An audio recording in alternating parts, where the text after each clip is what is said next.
नयनची तब्येत फारच खराब झाली होती. तो सारखा बसल्या जागीच वळवळत होता. त्याला काय होत होतं हे कदाचित त्याचं त्यालाच माहीत नसावं.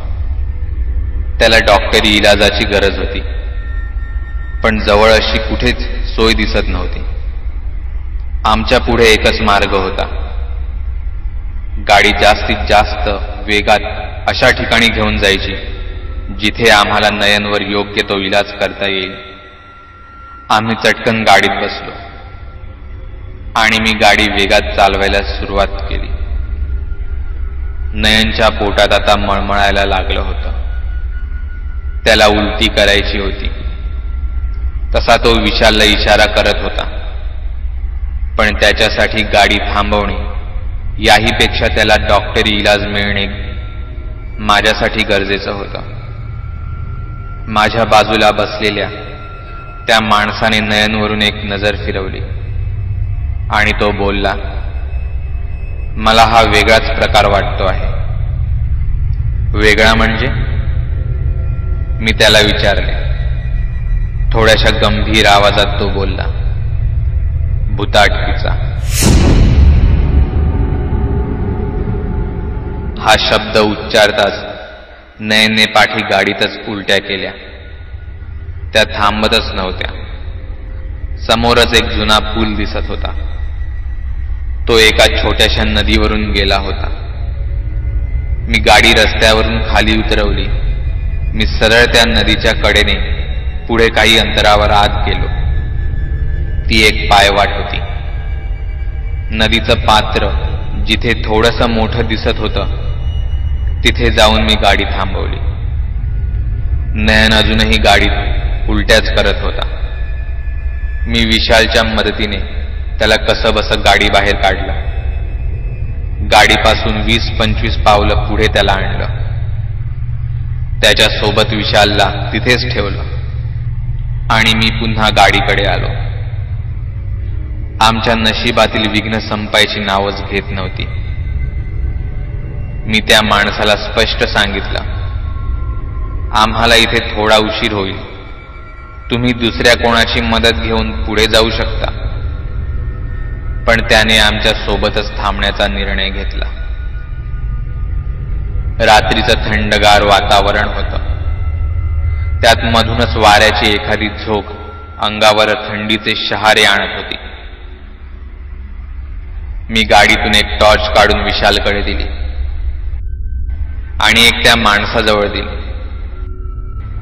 नदीच्या पाण्याने आम्हाला आता आमची संपूर्ण गाडी आतून स्वच्छ करायची होती. त्याशिवाय पुढचा प्रवास करणे कठीणच होतं. मी नदी किनारी जाऊन पायांवर बसलो. त्या माणसाने माझ्या दिशेने टॉर्च मारलीच होती. मी पाण्यात हात बुडवणार इतक्यात मला पाण्यात छपछप आवाज आला. मी एक क्षण तर दचकून मागेच झालो, पण काही अंतरावरच विशाल आणि नयन नदीच्या किनारी असल्याने तो आवाज तिथूनच आला असल्याची मी माझ्या मनाची खोटी समजूत काढली. मी माझ्या कामाला लागलो, पण माझं मन यात अजिबात लागत नव्हतं. मला सतत वाटत होतं कोणीतरी आम्हाला पाहत आहे. पण त्याकडे दुर्लक्ष करून मी नदीच्या पात्रातील पाण्याने गाडी पटापट स्वच्छ करत होतो. असाच मी एक वेळ नदी किनारी वाकलो असता मला त्या नदीत एक तरंग तयार झालेला दिसला. कोणीतरी दगड मारल्यासारखा किंवा नदीतीलच एखाद्या मोठ्या माशाने बाहेर डोकावल्यावर निर्माण होईल तसा. मी थोडा वेळ तिथेच उभा राहिलो. तसं काही वेळाने अजून एक मोठा तरंग दुसऱ्या ठिकाणी निर्माण झाला. तिथे नक्कीच काहीतरी होतं. नुसतं तेवढंच नाही तर ते आमच्याशी आंधळी कोशिंबीर खेळण्या इतपत हुशारही होतं. हा प्रकार त्या माणसालाही जाणवला. तसा तो म्हणाला, आपल्याला इथून निघायला हवं. इथे जास्त वेळ थांबणे चुकीचे आहे. हे ऐकताच मी देखील गाडीची शेवटची फुसाफुशी पटापट करू लागलो. पाण्यात काय होतं याच्याशी मला कसलंही घेणं देणं नव्हतं. मी विशालला हाक मारली. आता निघायला हवं होतं. विशाल आणि नयन पाण्यात पाय ठेवूनच बसले होते. दोघांनीही हात तोंड धुतले होते. विशाल पाण्यातून बाहेर आला. त्याच्यासोबत नयनही विशालचा हात घेत बाहेर येऊ लागला. इतक्यातच नयन धाडकन खाली पडला. त्याच्या अंगात खूपच अशक्तपणा आला होता. त्याला उचलायला म्हणून विशालने त्याच्या हाताला पकडले, पण का कोणास ठाऊक तो नदी किनारी एकटक बघतच राहिला. मला काहीच समजत नव्हतं. मी 4 पावले पुढे झालो तसं विशालने मला तिथेच थांबण्याचा इशारा केला. त्याने पाण्यात नक्कीच काहीतरी पाहिलं होतं आणि ते काहीतरी भयानक होतं. मला राहावलं गेलं नाही. मी सरळ त्याच्याकडे गेलो आणि माझी बोबडीच वळली. नयन अशक्तपणाने धडपडून पडला नव्हताच. त्याचा पाय कोणीतरी पकडला होता. एका कुजलेल्या माणसाच्या हाताने नयनचा पाय अगदी घट्ट पकडला होता. काही कळायच्या आतच त्याने नयनला झटकन पाण्यात ओढलं.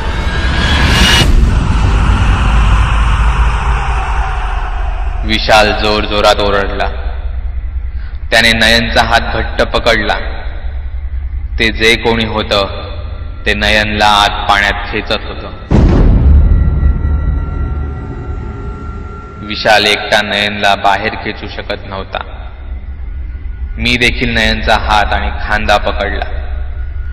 आमच्या सोबत असलेला तो माणूसही आमच्या मदतीला आला, पण नयनचा नुसता हात खेचून तो बाहेर येणारा नव्हता. याने कदाचित त्याचा खांदाही निखळू शकत होता, कारण पाण्यातून ती शक्ती प्रचंड ताकद लावत होती. मी पुढे झालो.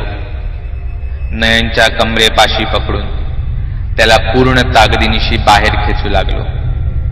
तसं त्या अमानवी शक्तीने नयनला सोडले. तो आमच्या दिशेने बाहेर फेकला गेला.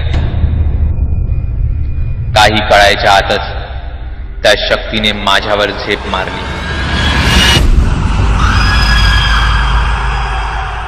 मी भीतीने किंचाळलो. त्याचा तो चिखलाने माखलेला कुजलेला चेहरा माझ्या अगदी चेहऱ्यासमोर होता. त्याने मला घट्ट मिठी मारली होती. त्याला माझ्यापासून लांब करण्यासाठी म्हणून मी त्याचे केस पकडून त्याला माझ्यापासून दूर करण्याचा प्रयत्न केला. माझ्या मदतीला म्हणून विशाल आणि तो माणूसही आला, पण त्या शक्तीने मला पाण्यात आत खेचले.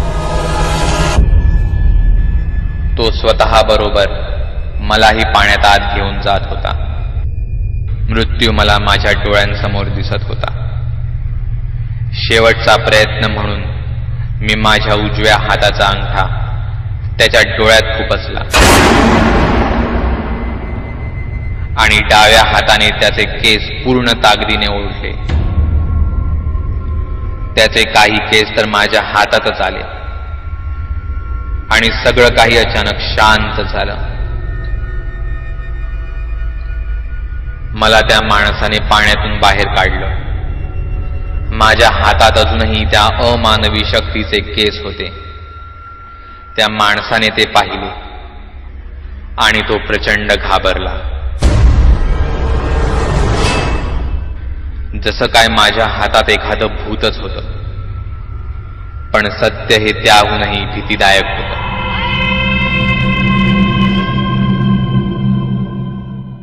ते पाण्यात राहणारं गिरहा भूत होतं.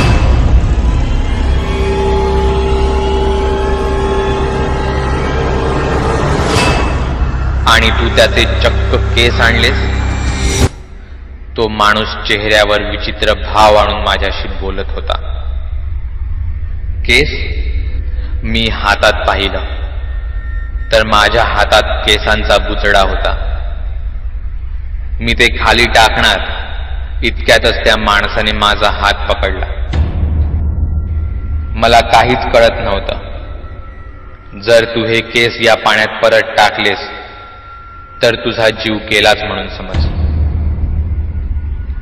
त्याचं हे बोलणं ऐकून मी फार घाबरलो. हो, या भूताची आत्मा ही त्यांच्या केसांमध्ये असते. जर कोणाला त्याचे केस मिळाले तर तो आत्मा त्या व्यक्तीचा गुलाम बनतो. पण जर त्याला त्याचे केस परत मिळाले तर मात्र तो त्याचा जीव घेतो. पण हे भूत या नदीत कसं आलं? मी त्या माणसाला विचारलं. यावर तो म्हणाला, त्याचा इथे या पाण्यातच बुडून मृत्यू झाला असावा किंवा त्याचा इथे खून झाला असावा. ही एक क्रूर आत्मा आहे जी लोकांना पाण्यात खेचून त्यांचा जीव घेते. हे सगळं ऐकायलाच किती भयानक वाटत होतं. माझ्या बाजूला नयन तसाच पडून होता. विशाल नयनच्या डोक्यावरून हात फिरवत होता. तो माणूस माझ्या बाजूला उभा होता आणि ते केस अजूनही माझ्या हातातच होते. मी तिथे नदी किनारीच बसून होतो. माझे हात थरथरत होते. आता पुढे काय? त्या केसांचं पुढे काय करायचं? आणि नयन, तो कसा बरा होणार होता? पाहायला विसरू नका.